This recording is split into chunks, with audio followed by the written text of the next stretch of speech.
Hello there, and welcome back to episode 44 of the Early Bar Football Podcast. Sorry, I just had to do that. Ladies and gentlemen. Obviously, with Obi-Wan Kenobi coming out on Friday, I had to chuck in a hello there to start this episode. It can only get better from here, surely. As you can see, I'm on hosting duty again, and I'm joined today with Ash and Ginge, which it's been a while for Ginge, but I'll go individually. Ash, how are you today? As well as watching the final day of the Premier League season, did you watch the Spanish Grand Prix yesterday? Thank you very much, Chris. And the continuation from you to Tang of asking me a lovely intro F1 question is very enjoyable. Great consistency. But yes, I did watch the F1 and I did watch the final day of the Premier League. And as you said in your little intro, Obi-Wan is out this week, so very excited for that. So it should be a good week. Good. And did Williams pick up any points, or yeah, we don't talk about that. Another Latifi disaster class. Actually, Chris, I will tell you that although he was in 18th, he did make his. I think this is going to be his first overtake of the entire season. It was very exciting. 17th to 16th, huge. That is absolutely superb scenes. And Ginge, blimey, it's been a while since you've been on the pod. How you been doing? How are you keeping? Yeah, not too bad. Busy, hence why I've not been on the pod. But there's a lot have happened since I've not last been on the pod. I can't even remember the last time and where we were the last time I was on the pod. But it's a lot of things have happened, hasn't it, in the football world? So exactly. Lots of things happened in the football world, and we might as well dive into that right now because the most important thing that's happened is Man City have won the Premier League. Yeah, yesterday it was quite exciting, wasn't it? Would have thought it might have been a routine victory for Manchester City against Aston Villa, but credit to Aston Villa, they gave them a very good game of it. Barnes, what was your thoughts on the game?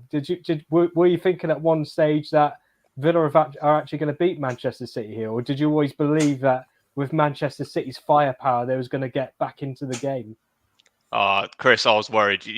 Last pod we were talking about redemption arcs, and you were saying that I was dissing the Gerrard redemption arc for no reason. But when they were 2-0, I was like, oh, it's going to happen. The narrative, Liverpool Twitter going mad, Gerrard's back, he's done it, the slip, all of that stuff was just all in my head. And it was not fun at all. So I was really hoping that Man City would get back in it. I did think, surely they can't go out this way. Losing 2-0 to Villa at home on the final day. So I had a feeling they would at least get a couple of goals and maybe make it 2-2. But the fact they came back to win it 3-2 shows great character, I think, especially when you consider that, even us on the pod criticised them quite a lot for that Real Madrid result that happened in the Champions League and then, bottling it. But obviously, I don't think you can say that about the league. The way they came back, they showed really good mentality there. I think actually what would have been interesting is had Liverpool maybe applied a bit more pressure, we might have seen a bit more panic from City than we eventually saw. But yeah, it was an unbelievable game, and I think City deserve it. To be honest, I think probably you both agree with that. Yeah, I mean, going back to your redemption arc, it's also interesting that Phil Coutinho was the guy that put Aston Villa 2-0 up at the Etihad. And I can imagine the Liverpool fans are thinking, yes, the perfect scenario. Coutinho is going to win us the title. And I can see them rubbing their hands together. But Ginge, what's your thoughts on Manchester City winning the title? Obviously, I do agree with Barnes in that they have been the best. They have been the best team over the 38 games this season. Although you got to admit there was a bit of a wobble in the middle of the season because they were quite far ahead at one point, but Liverpool managed to catch them back up. But did you think that they was always going to find that extra step and get themselves over the line and get themselves the league title? I must admit, first of all, I thought it was going to be a foregone conclusion. It's just before Christmas, I thought, Man City is going to run away with it. Liverpool sort of going to focus on Champions League and other things. And then, like you said, they sort of started to drop off, and there's a sort of a bit of doubt creeped in. Just, because obviously Liverpool and Man City is so close in terms of quality, and it could have went either way. But I do agree with both of you. I do think Man City just about deserved it on sort of, looking at over the full season. But I think one thing with Pep and Klopp, it's becoming quite interesting into how obviously Liverpool won the title, didn't they? But it seems like maybe Liverpool's the way they play maybe is more suited to cut football. And Man City, you know, obviously Pep's has obviously had a massive struggle to win, like major, obviously win the Champions League. But it might be the case that I think the style of football suits the league style and how it plays out over X amount of games. So I think it's going to be very difficult for, you know, Man City to not win the title. I think Liverpool push them every year. But you know, I think over the course of this season, I think Man City definitely deserved it. Jack, would you say that you know, if they could swap places, Liverpool could take the Premier League and Manchester City would take the Champions League final? Do you reckon they would do that? Because obviously, I agree with what you say. I think the way Liverpool play, it's harder to maintain that sort of intensity, I think, over a season, whereas in a tournament, it's slightly easier. But obviously, Liverpool have been criticised, or Klopp's been criticised, he hasn't won enough Premier Leagues, whereas Pep's criticised he's not won enough Champions League. So, yeah, do you reckon they take that swap? I think so. I think it's more becoming an issue for Pep than Klopp. Because I think as soon as Klopp burst that bubble when they finally won the title with Liverpool, and obviously it's been so long for the club and for Klopp to actually win a league title, you know, I think as soon as he'd done that, there's a bit of pressure off of him. But I think with Pep in the Champions League, it's becoming a bit of a sensitive topic. Yeah. You know, the amount of quality teams he's had and never been able to actually win it since Barcelona, and his sort of questions coming into play whether he actually is ever going to win it again.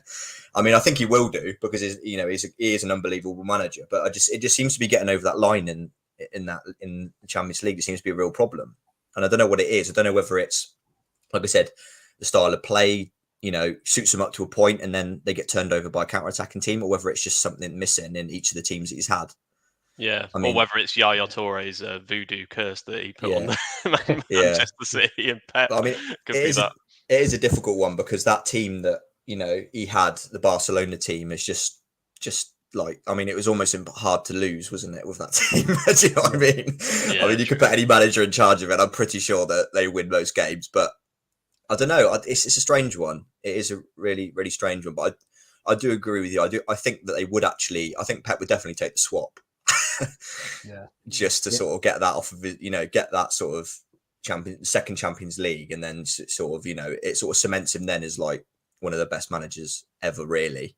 I think that's the one thing that sort of he's missing, is that consistency in the Champions League. Yeah, well, we'll stick with you, Ginge, on this one, because obviously I'd like to know your thoughts about Erling Haaland to Manchester City. Is Erling Haaland that missing piece? Is Erling Haaland what they need to go on and win a Champions League? I mean, you're not going to say no to a player like that, are you? Because, I mean, you've got, would you say, arguably another 10 to 12 years of him maybe at the top level, you know, and if he's going to be committed to playing for City for that time, then, you know, it could be like probably one of the best signings there's ever been.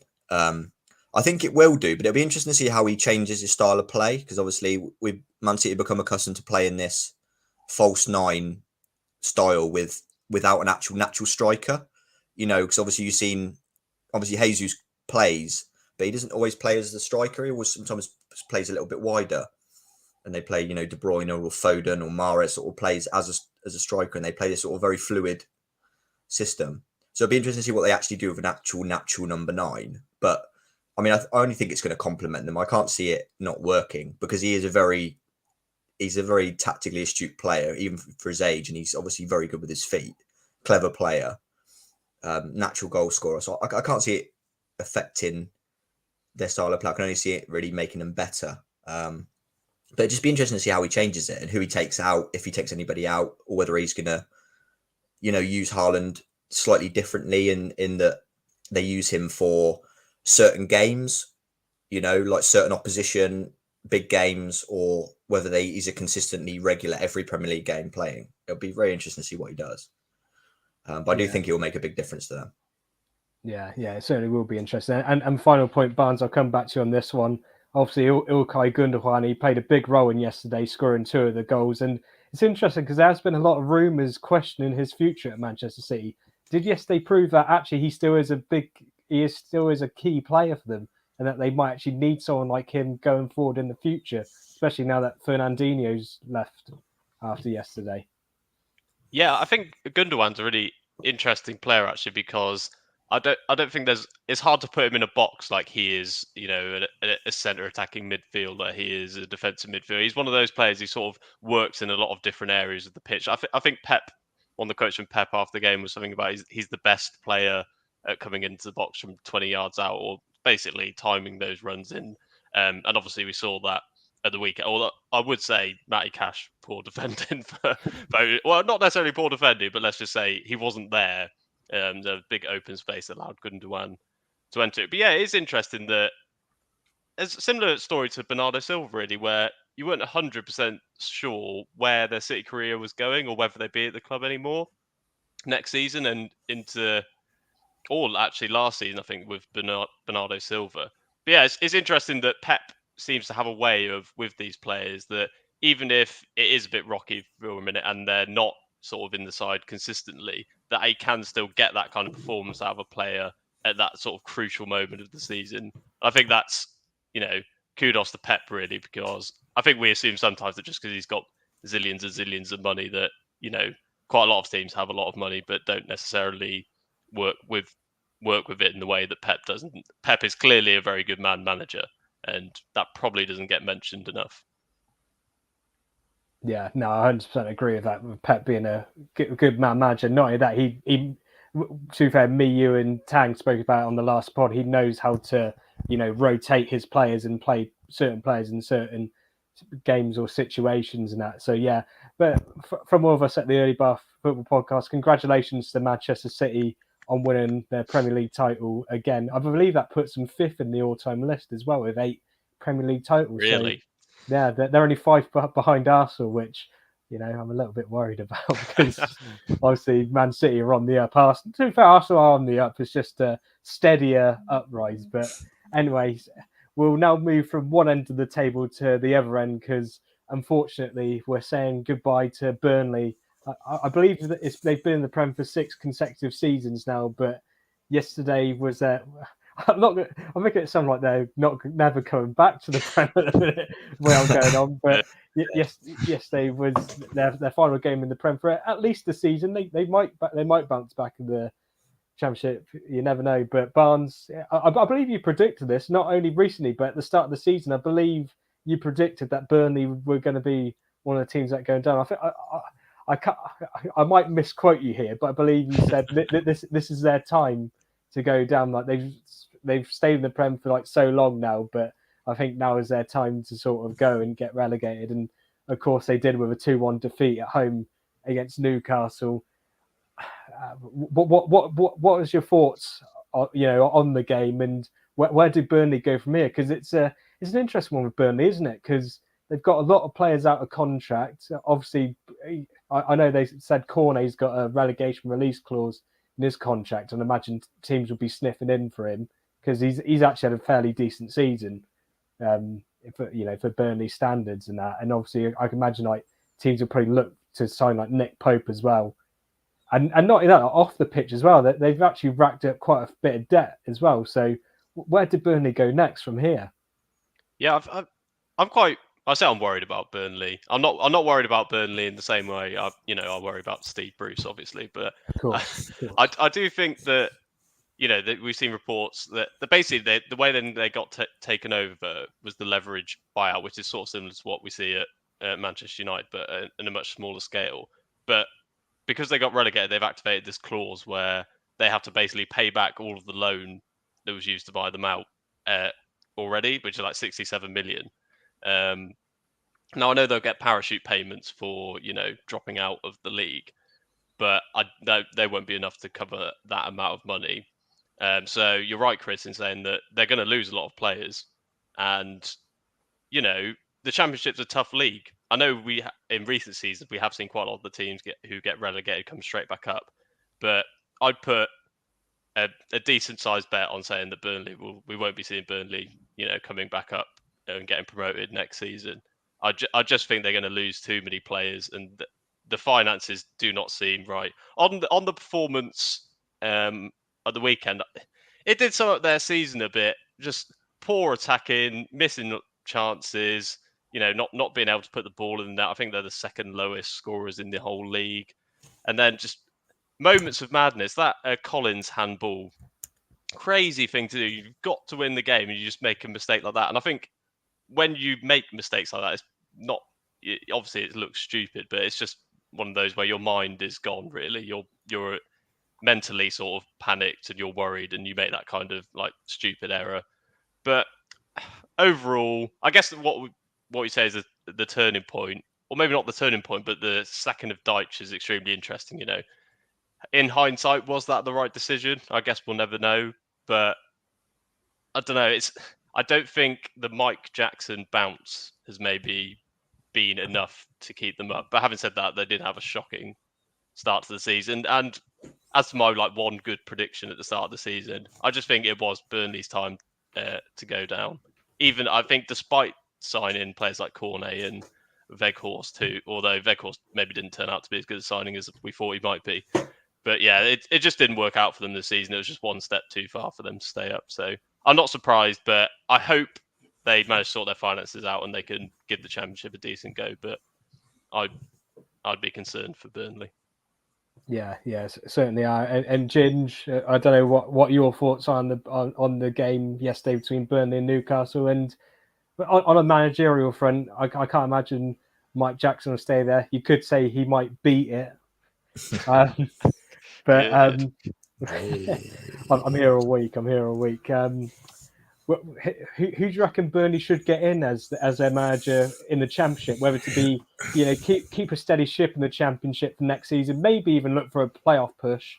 I mean, I think I agree with Barnes in the sense that I don't think they're going to bounce back, especially automatically. I mean, I might eat my words here. It might be next season Burnley absolutely steamroll the Championship, but personally, I can't see it happening. I can't personally see them finishing second. But who do you think Burnley should get in as their manager for next season in the Championship?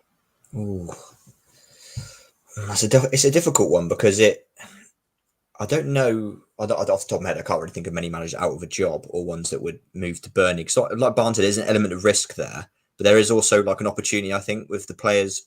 If there's going to be a mass clear out, there is an opportunity for a manager to completely change the philosophy if he wanted to by bringing in a complete new set of players. Whether they'll want that, I don't know. Whether the owners want a particular style of play, whether they're going to continue to play that sort of defensive style they've been used to for the last sort of 10 years or so under Deitch. I don't really know whether they're going to change. But I suppose it all depends on, I think Burnley's chances of going up depends on how quickly they appoint a manager in the summer and how quickly they turn around and get players in. I think if it's one of those ones where they're sort of pondering on it sort of over the summer and don't make sort of a late appointment, I think they're going to struggle. But I think if they get somebody in early, I think they do have the possibility they could have quite a good season. Because I think Turf Moor is a very difficult place to play, regardless of what team they're going to have. It is if they can make that a bit of a fortress, and which is quite useful to have in the Championship. It's a really tough home stadium people to come to. So I think they could do it, but I said it all depends on who they actually bring in, really. And I don't know. Do you guys have any names off the top of your head? I can't actually think of anybody of in that bracket. Of course, Tony Mowbray, Steve Bruce, a few of my favourite names. I think it's difficult as well, but it wouldn't surprise me if they got a merry-go-round manager like a Bruce.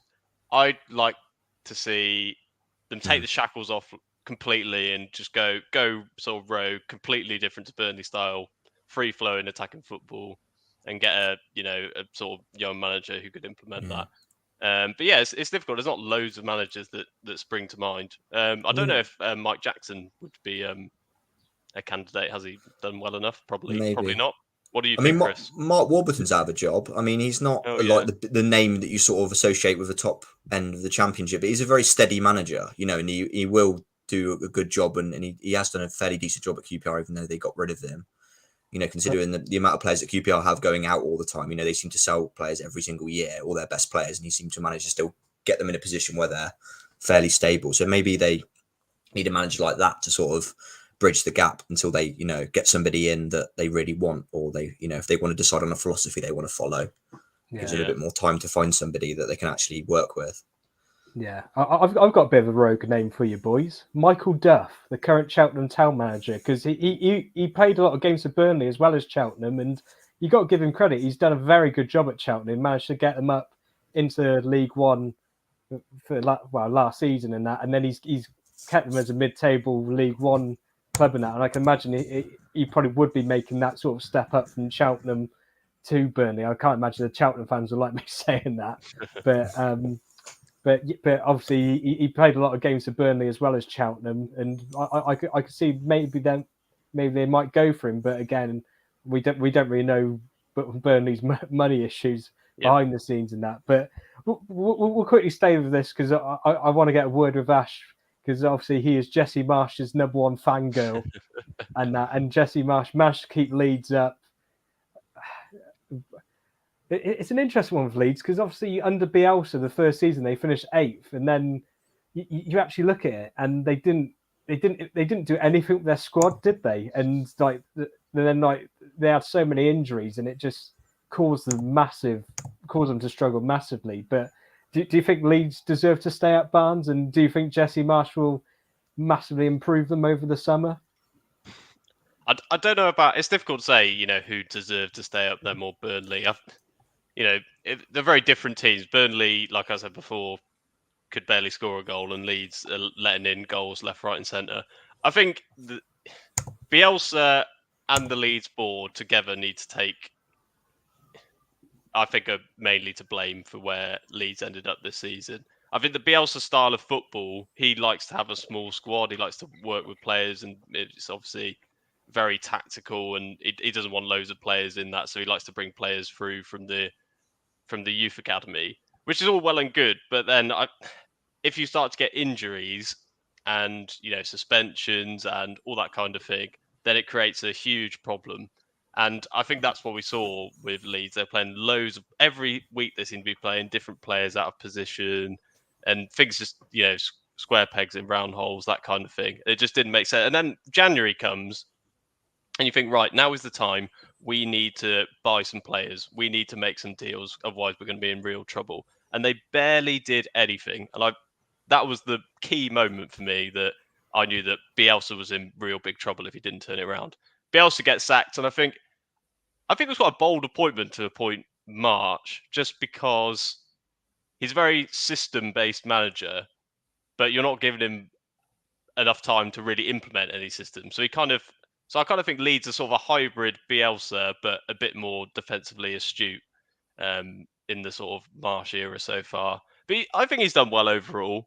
To be fair, if you look at the results, it's mainly Burnley and Everton's improvement that have sort of dragged Leeds in rather than them being poor under Marsh. So I think he's done a good job, but it will be the same problem next season if they don't sign more players. And as well, they've got to keep hold of the players they've already got. I've seen Calvin Phillips linked with various clubs already. I think Aston Villa being one of them. Rafinha is a very good player, might go. So they need to keep players, and they need to improve the depth of that squad. But they have got some very good young players, and I think Marsh is a good coach. So I'll be interested to see what Leeds can do next year. Yeah, I must admit, from the Strikers Union, I'm looking forward to seeing Joe Galhart develop even more, because I like the look of him. He's a very good young player and that. But anyway, we're going to work our way back up the table. It's a bit weird. We've gone from top to the bottom, but now we're working our way back up, and we're going to talk about the top 4, which, of course, unfortunately, in my eyes, Tottenham got the 4th spot in that. But I mean, to be fair, I say that after the first 3 games, you would have said Arsenal would have finished 5th, I would have bit your hand off, because Arsenal's start to the season was absolutely shocking. But fair play, they managed to turn it around, and in the end, they just weren't quite that good enough to make it into the top 4. But Ginge, Spurs making the top 4.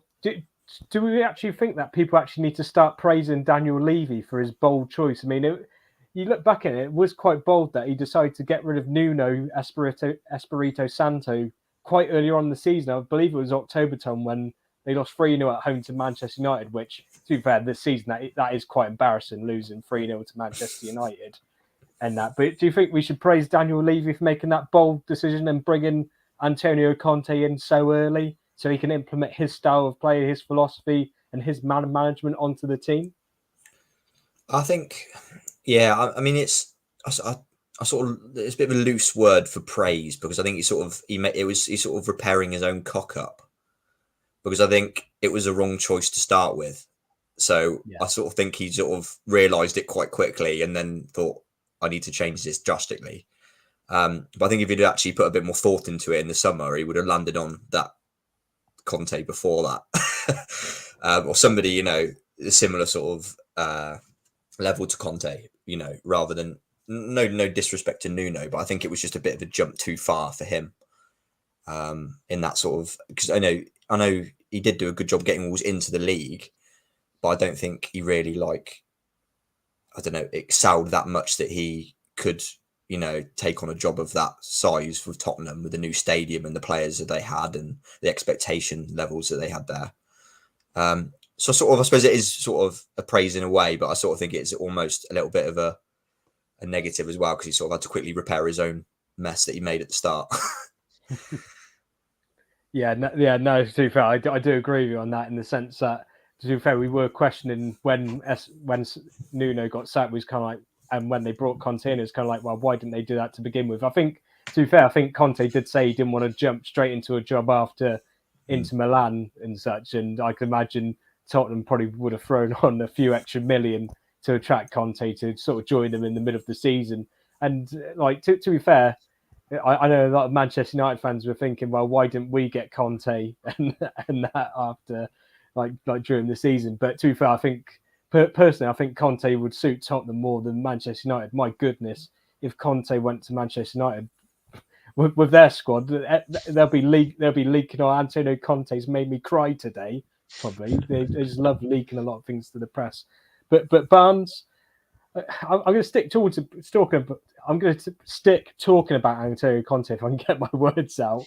But do you think Antonio Conte would be a good shout for Premier League Manager of the Year, considering the job he's done at Tottenham? It is sort of a mini rebuild in the middle of the season, and he's managed to get Tottenham to where the Tottenham fans want to be. Obviously, Tottenham fans, they've had they've had a recent taste of Champions League football, even getting to a final under Pochettino, and then it's been a bit of a lull the past couple of years, especially coming towards the end of Poch's reign and Mourinho's, and then the whole Mourinho getting sacked, and they brought Ryan Mason in and that. But do you think Antonio Conte is one of the front runners for Premier League Manager of the Year?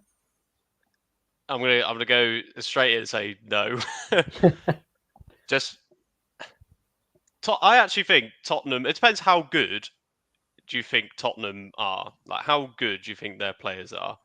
I think a team that has Harry Kane and Heung-min Son up front, two of the best, if not the best strikers in the league, should be coming in top four. If you take out as well, if you put into consideration that Manchester United have been an absolute train wreck this season, so really they're only competing against, let's say, West Ham for a part of the season, and then their main competitor Arsenal.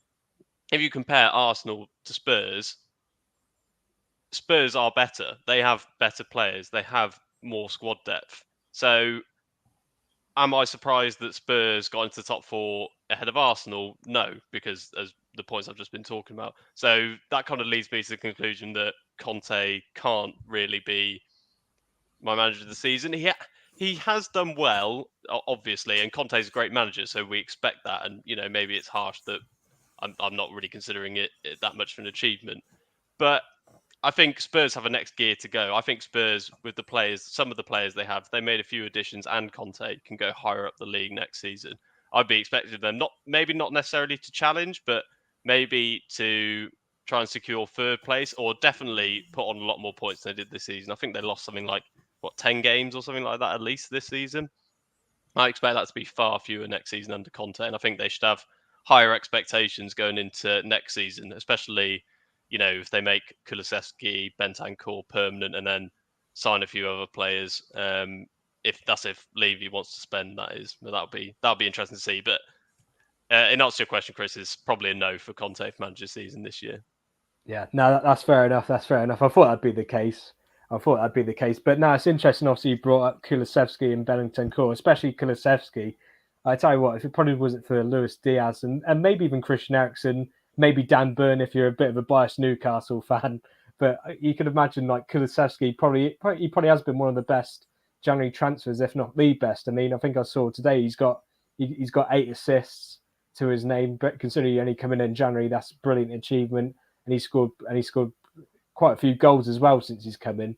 I know his second goal yesterday against Norwich was an absolute great strike. Yeah. Just killed it right into the top corner and that. But yeah, like with Spurs, it's going to be interesting towards next season. I will stick to Spurs because obviously Ginger's wearing the Bayer Leverkusen shirt, and obviously I believe that's where Spurs signed Heung-min Son from, isn't it? I might be wrong. Yeah, I think it was. And, yeah, I mean, it was probably absolute steal. The price, I think it was under 20 million, wasn't it? I'm pretty sure. Yeah, I mean, unbelievable signing, really. You look back at it.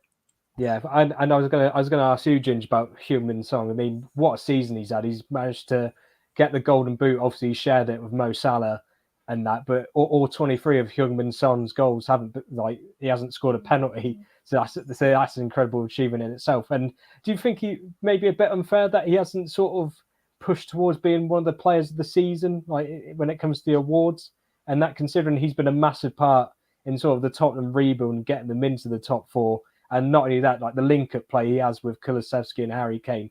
I mean, what in general, what are your thoughts on Heung-min Son? Is he one of the best players in the world, for example, and should people maybe appreciate him more than what they do? I think definitely people I think people are starting to realise now how effective he is as a footballer. But I think nobody doubts how good he is, but I think they're starting to realise how effective he is for especially for Tottenham. I almost think that the point now that people are starting to change their mind, and I actually think that me personally, Son leaving Tottenham would be a bigger loss to Tottenham than Kane, which a lot of people, might disagree because of Kane and who he is and the goals he scored. But I think he would be a bigger loss to Tottenham, and that shows, what level he's at when Kane's taken second place in that. Kane is an elite striker, like one of the best strikers in the world, and we're talking about Son being more influential to Tottenham than Kane. And I think any team would want him, but I think there's certain teams that he would. I think he'd do well at every team he went to, but I think certain teams he would show that he would become like one of the the top 5 in the world. I think, and I think he really does suit a Liverpool style team. The counter attacking, absorb the pressure, hit on the break. And I think if he joined a team similar to that in the style of play, I think you could see him being definitely one of the most effective players in the world. But I think he is now anyway. But I think with better personnel around him, I think that I know you mentioned about him not being discussed in the in and around the end of season awards as much. I think that's partly because not for that he's not a good player himself. I think it's the players around him and the teams in different form that sort of puts people off. And I think he's unfairly judged sometimes by the team results rather than how good he is individually.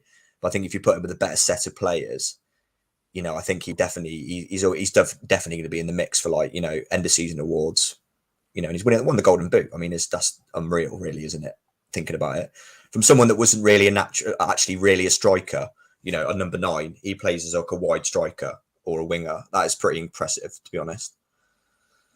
Yeah, it certainly is, and obviously he's going to be massively beneficial for Spurs when they play in their Champions League campaign next season. But speaking of one of the best players in the world, I think we should talk about the Mbappe saga that obviously happened over the weekend. Where, to be fair, I remember one of the earliest pods we did. We was talking about how he was kept rejecting PSG contracts and how I know I put my hands up to this. I thought, he's Real Madrid bound 100%. But no, it came out over the weekend that Kylian Mbappe is staying at PSG. I know he has cited reasons why, but come on, Kylian, it's all about the money and power, isn't it, mate?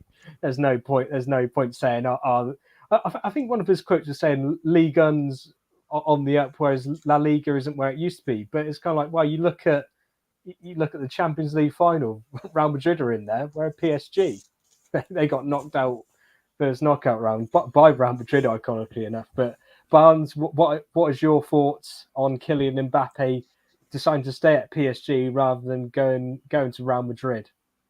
Yeah, you just reminded me, Chris, of that that pod we did. I think it wasn't just me. I think it was all of us. Rubbish. He's going. He's going to Madrid. It's set in stone. 100% going to happen. So I was really shocked to see that he's sort of turned around and quite publicly rejected Real Madrid, basically. It all came out in the news last week, I think, that, Mbappe was going to stay on at PSG. I just don't understand how they're going to do it financially. Like, I know PSG have oil money and stuff, but does FFP mean nothing? Like, did you see that La Liga made this complaint to? I'm not really sure who they're complaining to. UEFA, I guess. It's weird. I think it's UEFA, but it was also like the French authorities, and it was. I think it was President Macron. I think they made a complaint to the EU as well. So yeah. Well, I that comes across very much as like sour grapes, and we lost out on our player, so we're gonna, because obviously, like you said, Chris, if Mbappe had gone to La Liga, then he probably would have. You would say that La Liga maybe was on the up and Ligue 1 was on the way down. Just by one transfer. But yeah, I don't know how PSG are doing it. I don't know how they're affording it for him to stay on. It'll be interesting to see what else they can do in the transfer market. I don't know the exact number of what wages he's on, but it will be ridiculous. And I love all these stories that are coming out on Twitter. Most of them must be like BS, but like, he's got this much power. He can pick the manager. He's got, he can make decisions on site. It's basically just playing Football Manager now, Mbappe. Yeah, he's pretty much playing Football Manager and FIFA at the same time. He is. And impressive going. Yeah. Jins, what's your thoughts on Mbappe staying at PSG? And can you see it? Is it a way that his career might stall at PSG? Considering you think of competition in French football, it's not that great for PSG. I mean, I think we talked about it, funnily enough, when we was talking about when like Messi was signed for PSG. I think like the next richest club in France is like PSG is like at least 6 times richer than them, and that. So can you actually see Mbappe's career stalling at PSG, considering the quality of football in France? Probably, well, it certainly isn't up to PSG standards with the players they've got. It's a difficult one. If he was a little bit older, I'd say it's a massive gamble, staying there, because he's only got a limited amount of time to really excel. But considering how young he is, I still think that he's got plenty of time, even with this extension, the contract extension. I still think he's got a long time to still join a team like Real, or whether he wants to change his mind and come to a different league, I don't know. But I think it looks like he's destined to go to Real or the Spanish league or Barcelona, whoever it is going to be at some point. I think it will sort of halt the development a little bit, but then again, in some ways, it will also benefit him because of the standard of like the league is lesser than most of the bigger leagues, so that it's almost like they're saving him for the important games. So that the chance of him getting a bad injury by overplaying is a lot slimmer, because in most of the league campaign they probably won't even have to play him. To be honest, no disrespect to some of the teams, but the bottom half of that league, you wouldn't even have to play your first team to beat them. I mean, some of the other teams, Monaco and Marseille, and sort of some of the other sort of up and coming teams like Nice have been fairly good for a few years. You might need them in those sort of games, but against the lower teams, you wouldn't need to play him. So I mean, in some ways, it might be a benefit for him for his like injuries and his long term health, and how long he's going to be playing football for. But I think you are right. It will sort of slow him down a little bit with the competition element of it. Playing against better players. But I suppose if they can qualify for the Champions League every single year, guarantee, then I suppose there will be that exposure to the top level, but just not as much as it would be in a better league. And speaking of the Champions League then, Ginge, do you think Mbappe staying at PSG will give them a better chance of winning the Champions League, or will they still be the bottle jobs in Europe that they have been the past few seasons? I don't know. I really don't know what. I think there's almost, like I was saying about the Pep thing and the Champions League sort of hanging over him. I think this sort of become that with PSG. I think the level of pressure is just so high, even though like the elite level players they have there. I think it's shown that the amount of experience, and they still manage to fuck it up every year. It's sort of, I think it's almost like I think eventually they will win it. I think it's just going to, I don't think it's going to be soon. I mean, I might be saying this next year they win it, but I just think that the teams that are, in and around the end of the Champions League now, the quarterfinalists, semi-finalists, finalists, are still quite a bit ahead. You look at PSG, they've got a very good 11 on paper, but I don't think they stand a chance against a Liverpool or a Man City. I still don't think that they would even be able to compete with them. Yeah, they got a very good attacking three, but I think Liverpool and Man City would just walk all over them, all over the pitch. The rest of the play, they got the odd player like, Verratti and Marquinhos to sort of level out with, the equivalents at Liverpool and Man City. But I think the rest of the team and the style of play, I just don't think it's there yet. I'm still unsure about what their philosophy is. I know they've got Poch and they sort of try to play this. Well, it seems like the counter-attacking style, isn't it? You sort of absorb the pressure and try and use Mbappe and Neymar on the break. But it doesn't, I don't know, it doesn't seem to be working, does it? I don't think that, and I think against the better teams, they do get found out. So I think they will eventually win it, but I think they will need a change of manager and a few more players, if that's even possible, with the level of Mbappe's contract being so big that I don't know what the rumour for negotiation is. I mean, I think I've heard that obviously Di Maria's leaving, isn't he? Yeah. So it looks like he's probably joined Juventus from what I've been hearing. Yeah, it's a fair chunk of change for him. Whether that will be enough to open up it, even more. I mean, Wijnaldum, they've been saying he's not happy, or whether he's going to stay or he's not, and there's a few other players sort of in and around like the fringes of the squad they could probably get rid of. But I don't know whether it's going to open up enough to be able to bring that sort of level of player and to get them to that elite level of Man City and Liverpool, really. Yeah, no, 100%. And it's interesting that you brought Poch up as well, because obviously there are big rumours as well that he's going to be leaving PSG. So whether Mbappe, with his newfound power, is going to say, Poch, I don't want you anymore. Get out of my club. Just like Peggy Mitchell used to say in EastEnders, get out of my pub.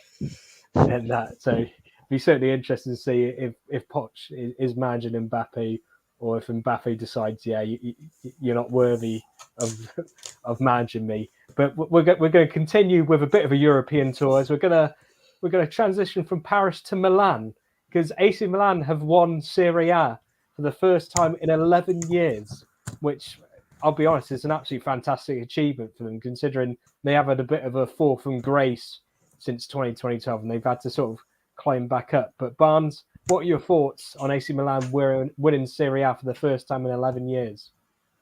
Yeah, I think it's good for Serie A first and foremost. Well, I suppose it's good for Milan, AC Milan first and foremost. But I think it's great for the league that they've finally sort of broken the shackle of Juventus absolutely dominating that league. I know Inter Milan won it as well, so it's nice to see that the titles start being shared around a bit more. I think for Milan, it's really good because maybe 5 years or so ago, they were really in the doldrums.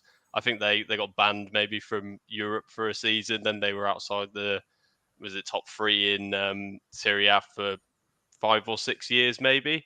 And now they've signed players very well over time. Interesting, they got that guy from Arsenal, didn't they, Chris? Can't remember his name now. Ivan Gazidis in the back room. I'm not sure if he's still there, but they've obviously sorted their things out on and off the pitch. And, they've got some great players, including Fikayo Tomori. Very pleased for him, and hope that leads to an England call for him. But yeah, also pleased for Olivier Giroud, just because he's a beautiful man. And, I think he's won everything. He must be one of the most decorated players that's currently playing. He's won the World Cup, Champions League with Chelsea. He's won it all, to be fair. So fair play to him, and well done to Milan. I think it's a sort of nice story where we see quite a lot of European leagues being absolutely dominated by one or two teams. It's kind of nice to see a team when we were growing up who were right at the top of the game, sort of, when they had that team of like Gattuso, Ronaldinho, Maldini, all sorts of Kaka, amazing players, Seedorf, unbelievable team full of great players. It's kind of nice to see them rise back up to the top again. So I thought it was quite a good story. So I hope they do well at the next year in the Champions League as well, and they can make a bit more of an impact than they made last year. Yeah, no, 100%. Like, obviously, we grew up with that great AC Milan team, didn't we? Obviously, managed by Ancelotti. They had the likes of Kaka, Seedorf, Gattuso, Inzaghi, Maldini, Nesta. I mean, obviously, I could probably just list the whole starting.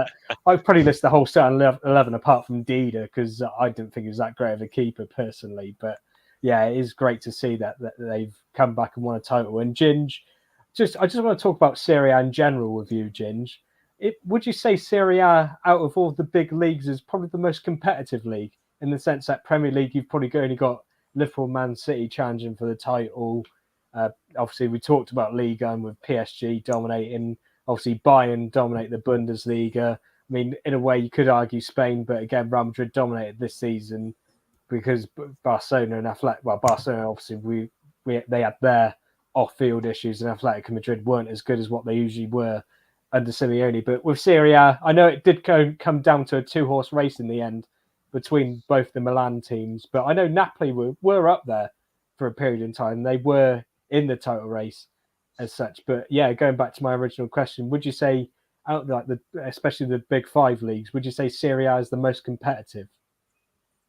I think so. I think you look at, like Barnes sort of touched on it with the Juventus domination, and for a long, long time until obviously Inter Milan broke that. But Juventus finished fourth this year. And I think that would be a very, that's almost like Man City finishing fourth, isn't it? In our league, unthinkable, isn't it? Yeah, and that shows that obviously, I think the teams like Juventus have become weaker. Like Juventus have become considerably weaker, but all the teams around them have become equally stronger. And I think AC Milan have had a really good season, but I think you look at you compare their sides to Roma, Lazio, Napoli, those sort of teams in the top 7. There's not much difference in the quality aside. I think AC Milan just had a better run of form.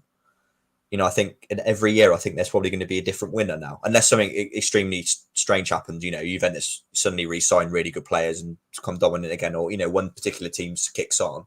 But the current state of the league, I think it's incredibly even. The top 7, in terms, and I think next year it could literally be anyone's league.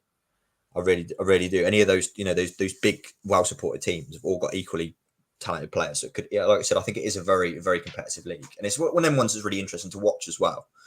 It's an incredibly tactical league. It always has been, and I know some people say it's quite boring, but it's incredibly topsy-turvy. Like you said about Napoli, they have spells of unbelievable brilliance, or untouchable. Beat everybody, and then they just drop off a cliff, and then just can't seem to play at all. It's a very interesting league to watch, and I've watched a few of the games this year. Mostly Roma, watching how Mourinho is getting on, and I mean he's starting to, everyone, I'm not Mourinho, but they're starting to sort of build quite a strong team there now. So yeah, it's certainly, like I said, I think it is definitely, bar the Prem, I think it's certainly the second most competitive division, top division in Europe, definitely. Yeah, and obviously it's interesting with Mourinho as well. Obviously Roma in that Europa Conference League final on Wednesday. I know me and Barnes talked about how we could imagine Mourinho would be the first manager to win the Conference League, and he would absolutely love it in that sense. But going back to Barnes's point, obviously, like you said, obviously it's fantastic that Fikayo Tomori, won a league title with AC Milan. And then obviously Tammy Abraham, obviously might as well talk about Englishman in Serie A. What a season he's had for Roma. Well, I think he's at the highest scoring Englishman in Italian football, like in a season anyway.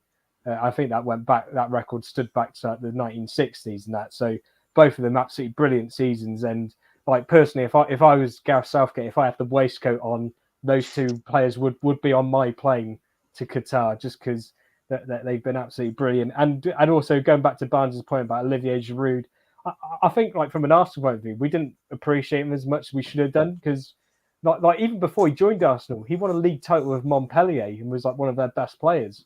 And that, I mean, that's unheard of. Montpellier now winning Ligue 1 and that. And like Barnes said, he's gone on, won a Europa League with Chelsea, won the World Cup with France. He was part of the Chelsea squad last season, wasn't he? That when they won the Champions League, yeah, exactly. And now he's won Serie A with AC Milan. So yeah, fair play to Olivier Giroud and that. And now we're going to sort of return back to English football, and we're going to look down at more of the lower leagues of English football, because Saturday was the big playoff final in League One between Wycombe Wanderers and Sunderland, and Alex Neil has done it.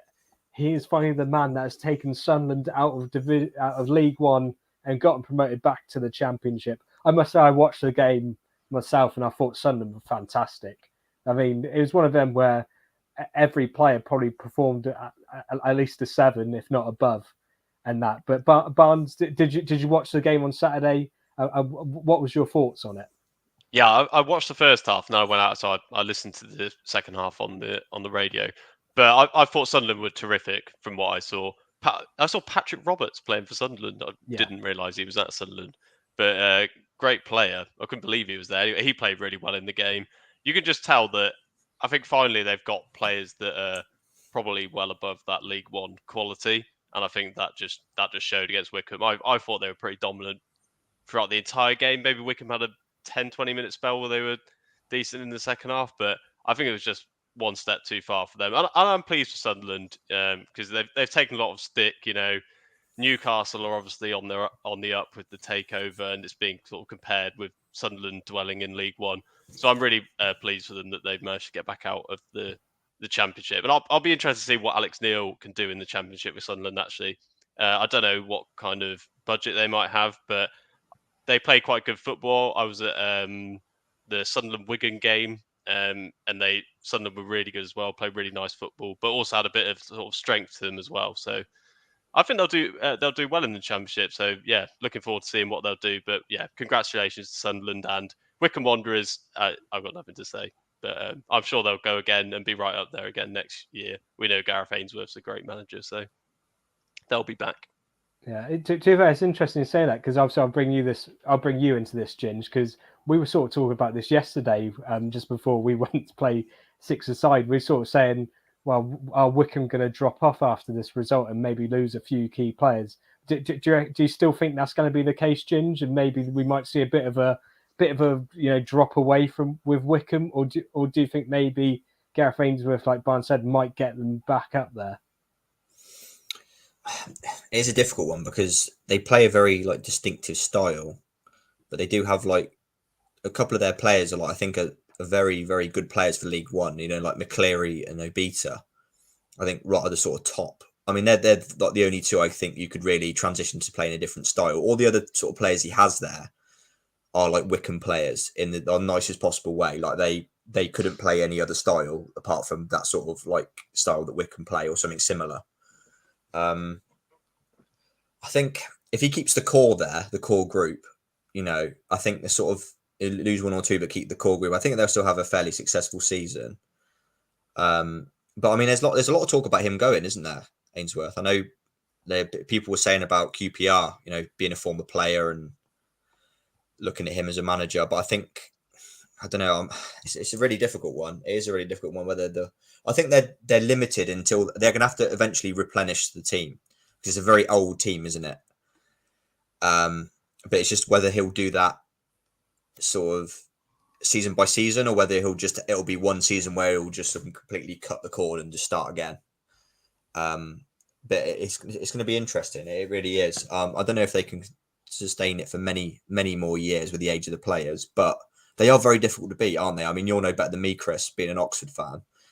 They're just one of them teams that you hate playing because they're just going to play that way that's just going to frustrate you.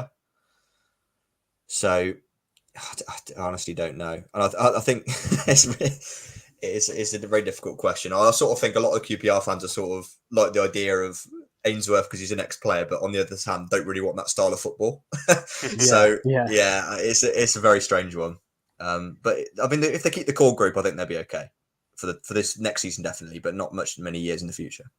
Yeah, I mean, one player that we definitely know is leaving because Sky Sports must have said it about 25,000 times at the weekend is Akinfenwa. Goodness me, that was an Akinfenwa love fest. He's leaving. Yeah. Did you not hear? He's retiring. He's retiring. Obviously, last game at Wembley and that.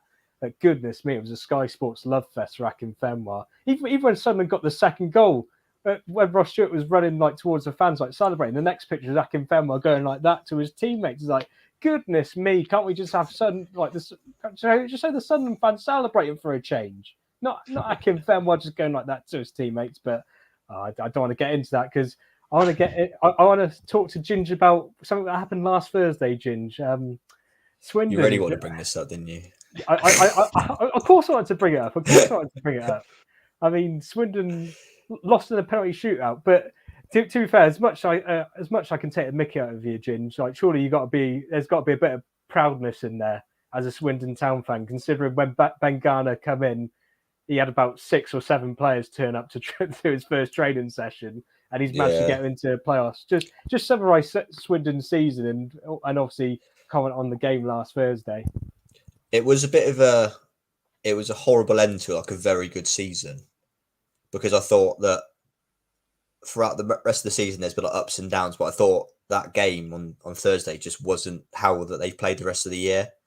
Yeah, it was just a really, really flat game. And it was almost like a very tired performance.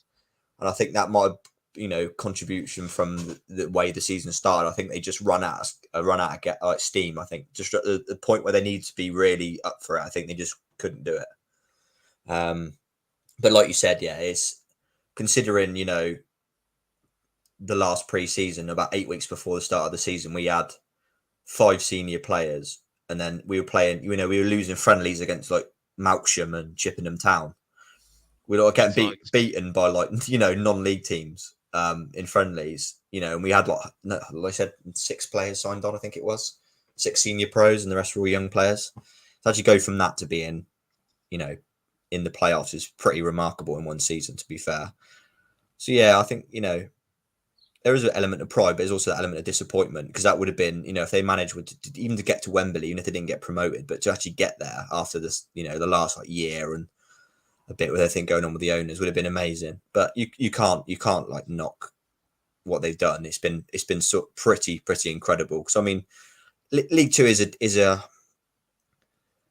weird league because it's not the best quality of football, but it's nonetheless it's a very difficult league to negotiate.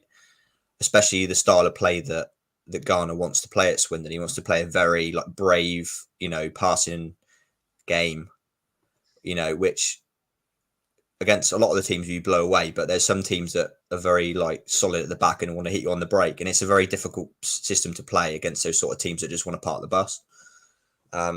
So you can't really knock it. You can't really knock him or the team. They've done really, really well considering the start they had. Yeah, no, that's fair enough. And just quickly back to you, Ginge, do you reckon they've got a good chance of getting promotion next season, or is that too early to say? It's difficult because I know a lot of the players are there's going to be a lot of interest in the players purely for the fact that it's going to be a very good deal for the clubs looking at the Swindon players, because they're all on, because of the embargo. Most of the squads were on 1 year deal, so all of their deals are expiring in a few months. So a lot of Swindon's better players will almost be able to pick up for nothing. There's a couple that have had 6-month extensions, but I think most of the squad are pretty much free agents this year. So all of the sort of teams in the bigger leagues, or towards the top of League Two, are going to be trying to pinch the so-called better players from the team. But I think the new owners are sort of the way they have said they want to structure the squad and the way that the style of play they want to play. I think we are quite an attractive prospect in League Two. I think some of the other teams in League Two have managers that want to play a style of play that necessarily a lot of young players don't want to play. The defensive, part the bus, get set pieces, win games 1-0. They want to play for a team that wants to try and be brave and play a different style. So I think that's one thing that sort of works in Swindon's favour, especially trying to attract players. But in terms of losing them, I really don't know. I think it's going to be a split. I think there's going to be a few that will stay, but I think there will be naturally a few that will leave for better, for pastures new. I think sort of players like Jack Payne's, he's sort of more towards, he's one of the more senior players, even though he's only in his mid-20s. I think he'll probably look for maybe a bigger club. But then you've got other players like McCurdy. I don't think anybody, as good as he's been, he's such a massive risk that I think a lot of people wouldn't be willing to take the risk, even though he's been really, really good, because he's just the type of person he is. But I don't know. But like I said, I think we should be okay, because I think that hopefully the recruitment will be quite good because of the style of play we want to play in that league. I think it should attract the right players. So I think we hopefully should have a really successful year again next year. Yeah, no, that's fair enough. And Barnes, just quickly on to you. Obviously, you got this prediction wrong, didn't you? You said Swindon were going to be the team that'd go up from League Two, and to fair, obviously penalty shootout is a lottery in that sense, and obviously Port Vale beat them in the end. But just your thoughts on this one. Yeah, I have to admit, as an Oxford fan, it was hard not to have a sort of a smile when I saw Swindon had been beaten on penalties. But I don't really watch enough League Two to have that much of an opinion on who's going to go up, who's good and who's bad and all this. But I think Swindon's sort of turmoil, like Jack said at the start of last season, was very well documented, and I think probably a lot of Swindon fans were worried about being at the other end of the table. So for them to get into playoffs and play an attractive brand of football, I think it's a very good achievement. Yeah. But it'd be interesting to see who goes up from League Two. Because to be honest, looking at the other teams, I've briefly watched some of the matches and seen some of the highlights from the playoff. No one looks amazingly brilliant. I really don't think it's going to be a fucking classic playoff final. I just think they're both I mean, Port Vale is not the most attractive style of football. It's effective, not the most attractive. And Port Mansfield similar, but I think Mansfield slightly edge it on the way they play and the manager they've got and the personnel they've got. I think they just slightly edge it. Mansfield, Jack. Yeah. So you got Clough and they got Jordan Bowery as well. I think he used to be at Oxford, didn't he? Yeah. He's a decent striker for League Two, to be fair, and he gets a good few goals in the last season, and I think he's going into the he went into the playoffs in quite good form, so I think he could be quite a big thing for Mansfield.